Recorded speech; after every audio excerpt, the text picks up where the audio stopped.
And we're going to go ahead and welcome everyone who's joining us. And thank you for learning with us. And we're going to continue on with the Rashi today. So I'm going to go to the screen share. Here we go. All right. Baruch atah Adonai Eloheinu melech haolam asher kitshanu b'mitzvotav v'tzivanu la'asok b'divrei Torah. All right, let's see what we've got here. We're on verse 7. Va'ani, so this is the context, excuse me, is Jacob speaking to Joseph and asking him to do him the favor of taking his body back to the land of Canaan and burying him in the land of Canaan and not burying him in the land of Egypt, though he is going to die in the land of Egypt. And this is a continuation of his statements to him. I'm just going to go look. Va'ani, as for me, bavo'i mi Padan, when I came from Padan, that's in on the way back from Padan Aram, which was in Mesopotamia. In other words, when he was coming back from working with Lavan and returning to the land of Israel, Meta alai Rachel, Rachel died before me, in my presence, the Eretz Canaan, in the land of Canaan, Baderech, on the way. But Od Kivrat Eretz Lavo Ephrata. So Kivrat Eretz is going to have, it's not a easy phrase to translate. And we're saying, let's just say for the time while we were still a distance. I'm just going to, not saying that's the translation, but at least to give you some context of what this is trying to convey. To come to Ephrat, the Ekbareha Sham Bederech Ephrat, and I buried her there on the way to Ephrat, he Beit Lachem, which is Bethlehem. Ephrat and Bethlehem, I believe, are what they're saying, is the same place in terms of identifying it. So this is not an easy sentence to understand, and so we really do need Rashi to help us understand what's going on here, at least in its specifics. We first of all, why does he mention this? Why does he even bring this up? And Rashi helps us understand the context in which Jacob is bringing this up. Here we go. Va'ani, as for me, bavo'imi Padan, when I came from Padan. And here's the understanding. This is what he was trying to say to Joseph underneath. Va'afalpi, despite the fact, she'ani matriach alecha, that I am putting you to the trouble, v'holicheni lehikaber be'eretz Canaan, even though I'm troubling you to take me, to transport me, to bury me in the land of Canaan. V'lo kach asita le'imcha, and I didn't do this for your mother. I didn't do this for your mother. What I'm asking you to do for me, I didn't do for your mother. Shahare meta samuch levet lechem, because she died close to Bethlehem. And now he's going to explain Kivrat Aretz. Midat Aretz, it's a measurement of land. The Heim Alpaim Ama, which is 2,000 cubits. That's the Kivrat Eretz, is a 2,000 cubit distance. Kamidat Tchum Shabbat, which is the same measurement as the Tchum Shabbat. So I need to explain to you the Tchum Shabbat. One of the laws of Shabbat, one of the prohibitions of Shabbat, is traveling a distance of more than 2,000 cubits from the border of your town. That you're supposed to limit the amount of distance that you journey on Shabbat, even if you're doing it on foot, even if you're traveling, that your actual mode of travel is a legitimate way on Shabbat. You're certainly allowed to walk on Shabbat, but you're nevertheless, one of the laws is that there is a Sabbath day's distance. That's the only way we can translate this intelligently. but the Hebrew term is Tchum Shabbat, which is sort of has the meaning of the distance, the area, the amount of the amount of space you're allowed to move outside Shabbat. Unless you have placed some food. Correct. That's a different thing. So that has to do with Erev. So it's called Mm. Erev Tchumim, right?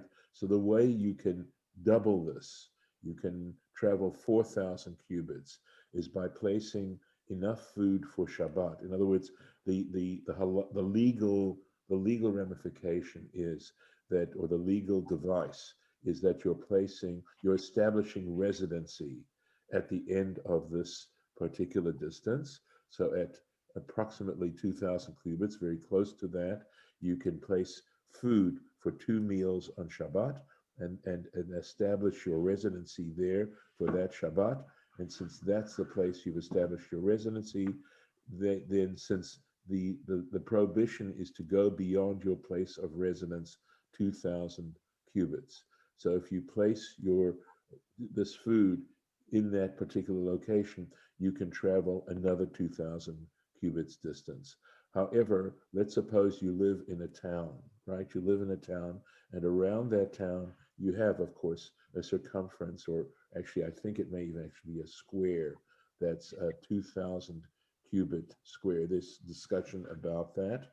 Uh, Whatever you had, let's say you establish your residency 2,000 cubits to the east of your city, right? So you can go another 2,000 cubits east in that direction. But that means you've lost the 2,000 cubits on the other side of your city, on the west side. You wouldn't have that anymore. So there's in the tractate Eruvin, which discusses these various kinds of Eruvs, we know that there's an Eruv regarding festivals and food that you prepare on festivals that you need for Shabbat. There are all kinds of Eruvim. There are a number of them. But that's discussed in this tractate. And there are all kinds of complicated situations that impinge on this particular thing. At any rate, I that's, I have a I have a question about this, though. please. Doesn't this mean that you shouldn't exert yourself as too much if it's going to be Shabbat? You Yeah, shouldn't go too far because of the exertion of it, and you wouldn't want to turn that walk to um, a workout, so to speak. right. Well, I think beyond that, Lisa, that I think it's beyond it is to say that on Shabbat, you kind of stay in place to meditate Mm, and not to mhm, do anything that starts to resemble a weekday activity. You mhm, you limit your weekday activities because the truth is that if your town, for example, let's say your town is, you know, 10 miles or whatever, right? That's how big your town is. Or maybe your town is 20 miles in length. You can walk the 20 miles. So 2,000 cubits is about 3,000 feet. A cubit is about 18 inches. That's a good sort of rule of thumb in terms of in getting a sense of how distance a cube how long a cubit is. Of course, we know it's based on the distance from your elbow to the tip of your middle finger. That's a cubit. Um, Yes, my question is Jacob's 2,000 cubits. yes. Um, does that have anything to do with the Shabbat 2,000 cubits? Is it just coincidence that they're the same length? Yes, I believe. Okay, so let me just finish the sentence a little bit, and then let's get back to your question. Okay. Because Rashi goes on to say, Kedivrei, according to the opinion of Rabbi Moshe Hadarshan, right?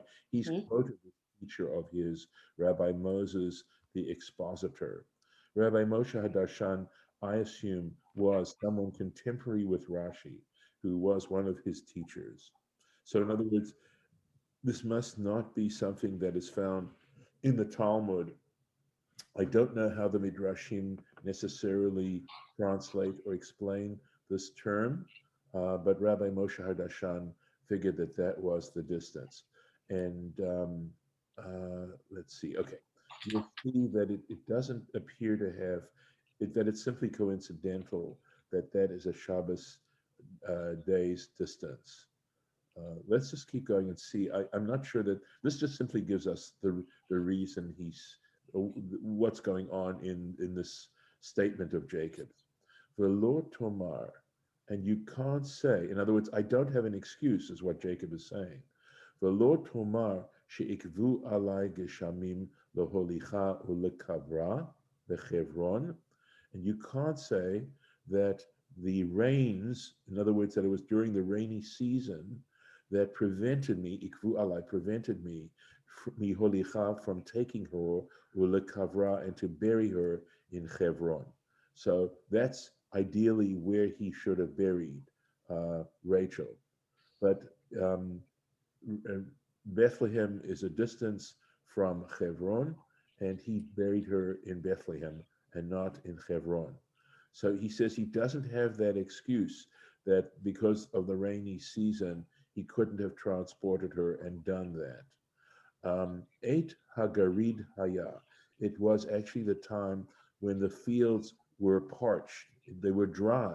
So in other words, the idea is that the rain would have wet the surface of the ground and made it difficult to transport Rachel. So he doesn't have that excuse. He says, I didn't have that excuse. I couldn't say that. Sheha'aretz, but on the other hand, it was Eit HaGarid Haya, because the land was chalula, perforated, uminu kevet, and cracked, kechavara, like a sieve. Now, it's sounding like a different kind of excuse, but I imagine that it certainly seems to be saying that he really still could have done it. And he's saying to Joseph, despite the fact that I didn't do that for your mom, I'm still asking you to do it for me. Which is So that word sieve is what they're referring to when they say kivrat. It looks like it's the same word. Yes, absolutely. Good for you, Lauren. That's a bingo. Yes, exactly. It's a Starbucks card.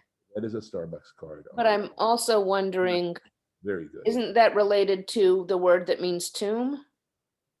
No, because the word kever is with a kuf. So it's Okay. Not, Okay. And then the question about the Shabbos boundary being coincidental.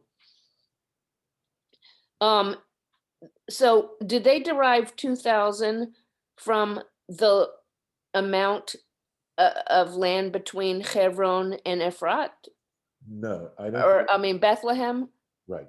No, I don't believe so. Okay, remember that outside the Levitical cities, right, the Levites were only given cities, they weren't given territories.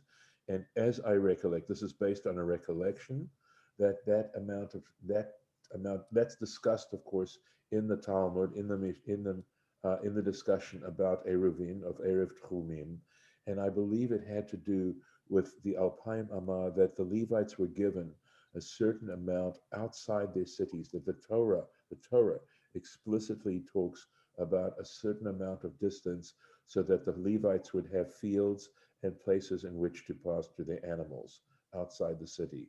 And this was the amount of space that the Levites were given beyond their cities, because they were only given cities. They weren't given territory. So I believe that that's where this is derived, that distance is derived. All right? Okay. So, I mean, there may be more to it, and I think your instincts are good.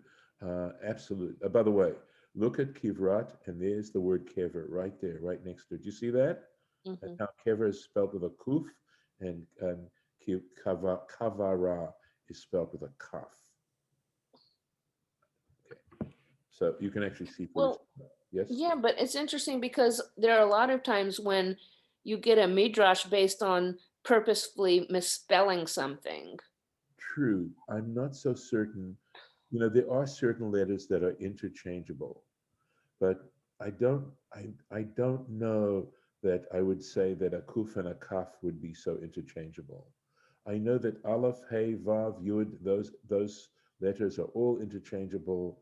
There may be some others. A sin and a samach can be definitely interchangeable, but I'm not sure about a kuf and a kaf. I just simply cannot think of an example that's a clear example of a play on words in that. Although, I mean, I understand what you're saying, that if it sounds so similar, one could play with it. And you may be right. I'm not flatly saying to you you're wrong. I'm just saying that generally speaking, if a word has a different root, it is not connected. And also, it's just to me the Shabbat thing, because it's just like, Mhm. why bring up something that's like really important, but seeming to be in completely another direction if it didn't have something, some kind of connection? I mean, it just Uh-huh. like, Yes. it's like bringing up something that's kind of very serious or solemn in the middle of something, Mhm. and just like, well, you're obviously going to then draw your attention to that, even though it was supposed to be here. Now, your attention is drawn to Shabbat laws. Right. No, no, no. I think you're right. Um, let's finish this whole comment if we may. And I'd like to, Kate, come back to you, the point you're making. And Yeah, there's a lot left with. please let me keep going. I think it's Okay. important for you to understand the entire context of Jacob's statement to Joseph. Velo holachtiha afilu levet lechem, and I didn't even take her to Bethlehem, lahachnisa laaretz, to bring her into the land of Canaan. In other words, she was not buried in the land of Canaan. She was buried about a Sabbath day's distance from Bethlehem, which is on the border of the land of Canaan at that time. But Wait a second. Where did you go to below? Where is that? here's my, do you see my cursor? Can you see the cursor? Yeah, yeah. Okay, so it's just right up here. Is this what you're asking me? So I'm going Okay. right here. Okay, I see it. Okay. All right. Okay. V'yadati, and I understood, sheyesh belibcha alai, that you have feelings against me because of this. You, Mm. you resent this. Avalda, please know, lacha, know for yourself, she'al pi hadibur, that I was responding to the divine commandment, that I was doing this at God's command. Kavartiha, I buried her there, Sham. This is actually quite poignant, you'll see. Shetehe le'ezra levaneha, that she should be an assistant to her children, that she should be able to help her children. Keshi yigle otam, that Nebuzaradan, when Nebuzaradan would throw them into exile. Vahayu, and they will be, really amazing stuff, very poetic. Ovrim derech sham, and they would pass by that way on their way of going into exile. Yatzat Rachel al Chivra, she, Rachel, would emerge from her tomb, ubocha, and cry, start to cry, to wail, umavakeshet alehem rachamim, and would request, would entreat mercy for them. Shenemar, and this is this beautiful passage that I think we read on maybe the second day of Rosh Hashanah, Yirmiyahu, Jeremiah 31, Kol barama nishma, a voice is heard in Ramah. And it goes on, if you go on with that verse, it talks about Rachel weeping for her children who have been sent into exile. So there's no, so there was a very strong reason why Jacob did that. He wasn't just doing it, but look at the degree to which, sort of the future is predicted. In other words, it's the very fate, you might say, right? Even though we don't believe in fate in the way, say, the Greeks believed in fate, because there's always the opportunity for tshuva. And as long as there's an opportunity for tshuva, the future can be adjusted. And here it says a voice is heard on high, so it doesn't use Ramah as a place name, but as on Right. high. Right. I've seen it translated that way. Yeah. But because I think they're implying that God is hearing it. Maybe that's very interesting. I have seen it as translated as Rama. Hmm. V'hakadosh Baruch Hu Meshiva. This is all part of that Jeremiah quote.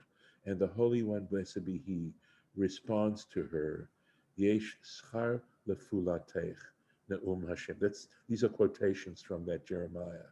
There is reward for your actions, saith the Lord. The Gomer, etc. Veshavu banim ligvulam. Your children, the children will return to their borders. The onkelos, so we're still doing this kivrat, right? The onkelos tirgem, keruv ara. So onkelos translates keruv ara. I guess he's going to explain what karov ara means.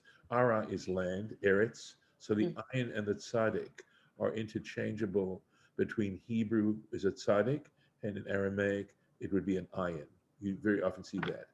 So he explains that that is kedei shiur charishat yom. So he understands kivrat as the amount of a plowing of a day, the amount you can plow in a day. Excuse me. So he says, instead of Yom, there are other manuscripts, Farim Acherim, Eretz, Charishat Eretz. He is what these other manuscripts say, write down. For Omer Ani, and I say, the Rashi saying, from my point of view, Shahaya Lahem Ketsav, that they had for them a fixed distance, Shahayu Korin Oto, that they would call, they would have, in other words, there was a measure of length that they would define as, they would call it Kedei Macharisha. They'd call it a plow's length. And he gives a French word here, Coriadia, whatever. Carued, C-A-R-U-E-D, C-A-R-U-E-D-E, excuse me. Mm-hmm. So I've obviously, don't ask me what that word means in French, but that somebody who was with, contemporary of Rashi and who spoke French would understand it. Kedamrina, karuv. So Vetani kama demasik ta'ala mibe karva. So there's this kaf resh beit word that is defining this distance. Tani would be, and we learn in the Mishnah, right? Kama demasik ta'ala. So I'm not sure. This the Hebrew and the Aramaic here is not something I'm familiar with, but this you'll have to help me, Lauren, with the translation here. So after the French word, Yes. it says the measurement Carwade in Old French, or however you pronounce it, which is a land measure plowed land, as we say. He plows and plows again, and it says Kariv. He plows, and that's from BM 107A. That's Baba. Okay, so BM stands for Baba Metzia. That's a tractate in the Talmud. So Karov Vatani would mean he plows and he plows again. That's what that would mean. That's what that says. And then, maybe keep going with the translation. Well, then after that, it goes to a different quote from Yoma. Go on. It says, as much as a fox picks up right. So we had on its feet from a plowed field. Right. And that says, so Bay Karva. Mi Bay Karba. That would be a plowed field. I'm going to put this in for future reference. Okay. And that would be a Bay Karva would be a plowed field. Mi Bay, yeah, Bay Karva. Karba, yeah. And Ta'ala, we had before, by the way, we had the word Ta'ala, and it meant fox, right? When the fox is successful, something like that, right? So I'll put it again. It's not a word I'm tremendously familiar with, but that's the fox. So Lauren, thank you. Okay, and picks up. Masik, is that pick up? That's all it has. Is that what it says, pick up? Pick up. Oh, it says, I see what you're saying. As much as a fox picks up, yeah. And then in parentheses, on its feet. And then it says from a plowed field. Huh. The parenthesis on its feet is kind of weird. Yes, that is. That is, Because, I mean, he's certainly not gonna be lying on his back picking up. no, but it means moving along, I think is the point, Oh, okay. okay, as it travels.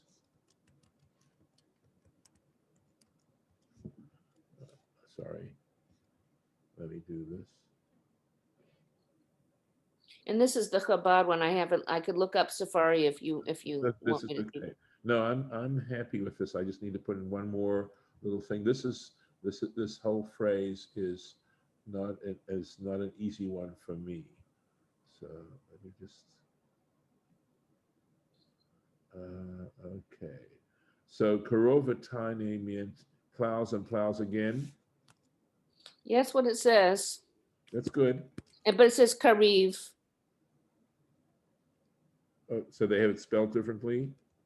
It just says, after the old French word, it says in parentheses, which is, then it says a land measure, comma, plowed land, comma, as we say in quotation marks, he plows, and then in parentheses, Kariv, and then, and plows again, end quotation, from Yeah. Baba Metzia. So this is so Amrina, this would be as we say. So it's quoting from Baba Metzia. All right, thank you, thank you. All right, so now if we want to go back and think a little bit about what we just did, what is going on here? So I mean, we've defined this. Whether this has to do with Shabbat at all is not clear. However, this is so interesting because the question that we could ask ourselves is, what on earth, why does he have to tell him this? Why does Jacob have to tell him this? I mean, it seems so out of context. He's asking him to bury him in the land of Canaan, and all of a sudden he mentions this thing about Rachel. And so the explanation that Rashi gives us an insight as to why Jacob would even mention this. So that's part of it. And then the mention of Bethlehem.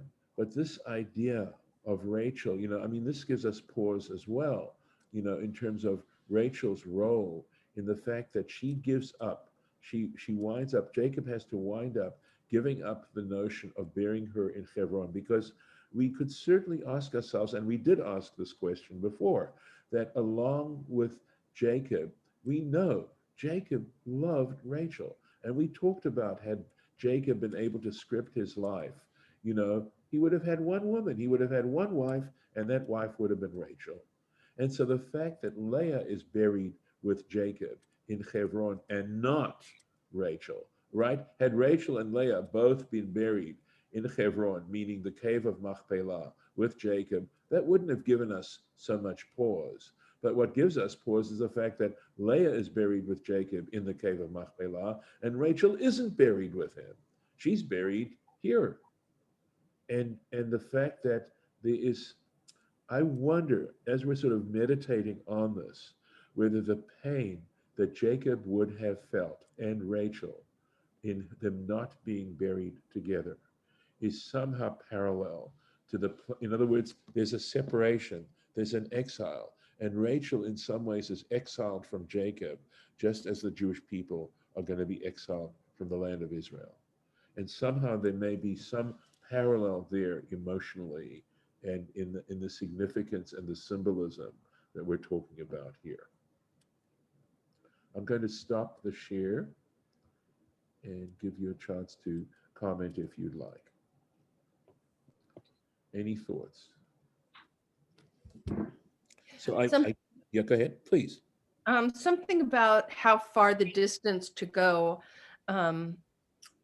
is, it just flashed across my mind, is about, this is a teaching also about taking care of ourselves. Mm-hmm. The distance is just the right amount so that we don't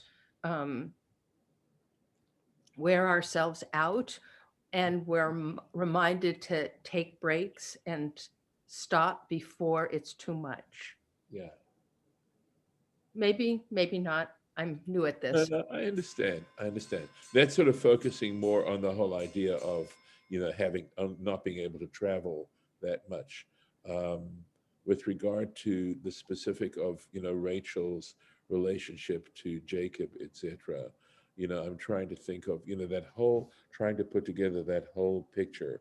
But I also was trying to, the part of Shabbat is that it's supposed to refresh our souls, and we're Mhm, supposed to focus, and this is sort of parallel to what you're saying, Lisa, mhm, about making sure that you take off and make sure that you take care of your soul and the spiritual mhm, side of your life, and of course this whole issue, right, as to why the Jewish people went into exile, the whole experience of exile, and what that's about, all has to do with spiritual matters, because we can talk about exile from a spiritual point of view as well. We are out of time at this point. I'm going to stop. Oh, yes, stop the recording.